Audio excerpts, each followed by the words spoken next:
This is the only way, not just in South Africa, but in global politics of confrontation.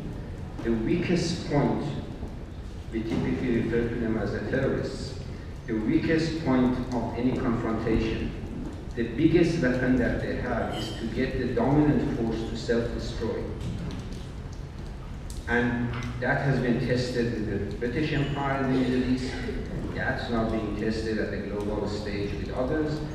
Every time that you are the weakest political formation fighting this giant, you've got to find ways of self-destruction for the giant. And I see every time that EFF does something that is outrageous, the ANC, instead of responding to it with measured, wise, compliant approach, it degenerates to that very level and does exactly what EFF set them up to do.